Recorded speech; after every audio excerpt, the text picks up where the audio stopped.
So recently, this channel has been focused on a lot of Titan lore, mainly because that seems to be the main plot thread that will be woven into the next few expansions. While Titans have been in the lore for over a decade now, we don't really know that much about them. For example, the birth of a Titan, which I talked about in the previous video, is a process that's still shrouded in mystery, even though it seems to be central to the plot of the Warcraft universe. What seems to be driven into our heads over and over again is that Azeroth is a world soul, which is basically a Titan infant. But is it really that? Let's think about it for a second and remember who actually tells us that world souls are Titan babies. The Titans themselves. During Mists of Pandaria, Wrathion obtains a message from Aman'thul about the final Titan. It's not explicitly said, but they are obviously referring to Azeroth. In Ulduar, there's a place called the Celestial Planetarium, where we see 7 planets, one for each member of the Pantheon of Order, minus Sargeras who was corrupted, and Azeroth, of course. We are further told about the lore of Titans and World Souls in the Chronicle Volume 1, which was at the time marketed as an end-all be-all book for lore. However, later its background was changed and it was said that it's written from the point of view of the Titans. That means that they control all the narrative and could easily lie to us and we wouldn't know any better.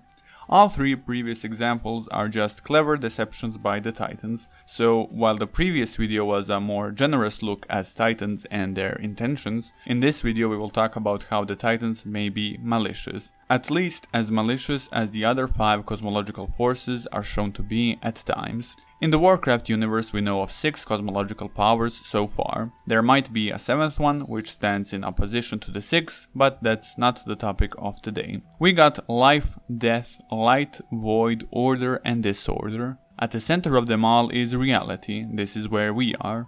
All 6 of these powers are locked in what seems to be a constant fight over reality. It's not always outward warfare, of course, but sometimes it even gets down to that. However, the cosmological powers that be, their leadership and higher-ups have often been shown that they care very little for mortal will.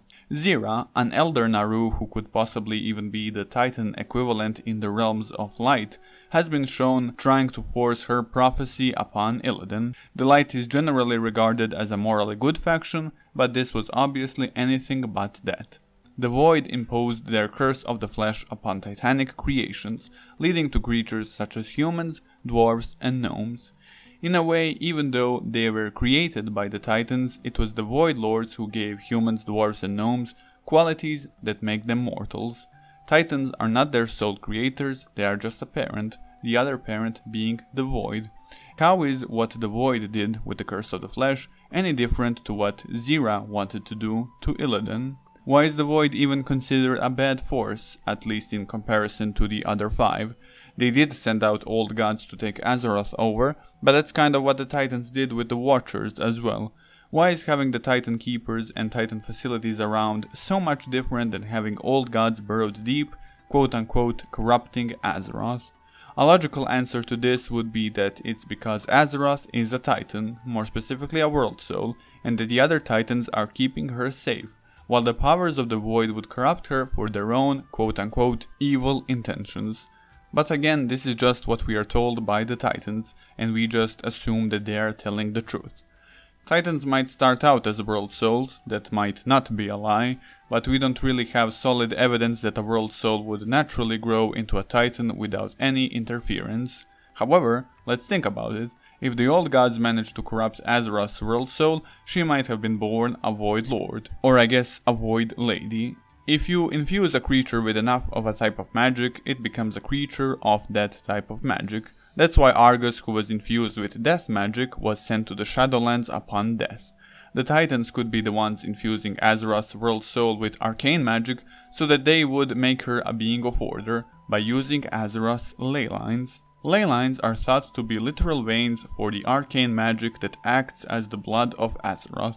But again, this is something that we are told, and we do not know if these ley lines could have been planted here by the Titans and their facilities as to keep feeding Azeroth some of that sweet arcane magic, which would, somewhere down the line, turn her into one of them. If that's the case, world souls might not be Titans. They have potentials to be titans, but they also have the potential to be eternal ones, for example, if infused with the powers of death. The Nathrezim did try to make Argus the next Arbiter during the Zereth Mortis campaign, so we see that this is possible firsthand. There is another piece of evidence why the Pantheon of Order didn't start out as World Souls, and it also comes from the Shadowlands. In Zereth Mortis, in a place called Crypts of the Eternal, we see 5 progenitor soul orbs that are implied to serve as backups for the Eternal Ones. These souls are concentrated anima in Shadowlands.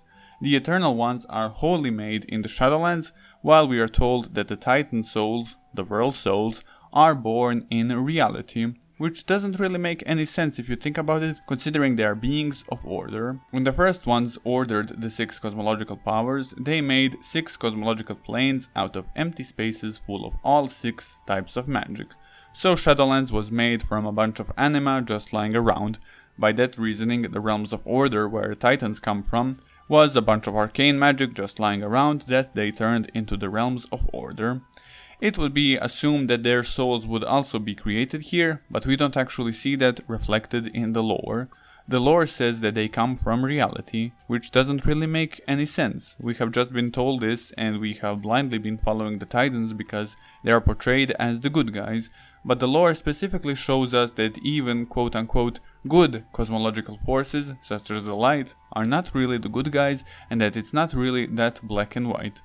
The curse of the flesh, while it is called a curse, is what gives the descendants of the Titan Forged their emotions and their mortality. It's one of the greatest gifts given to them, and it wasn't even given to them by their makers. It was this gift that enabled them to even defeat Algalon the Observer, and defeat death even in the face of their makers. The Titans are just doing what Zovaal and the Void Lords wanted to do. Infuse Azeroth's World Soul with enough of their own type of magic as to make her one of their own.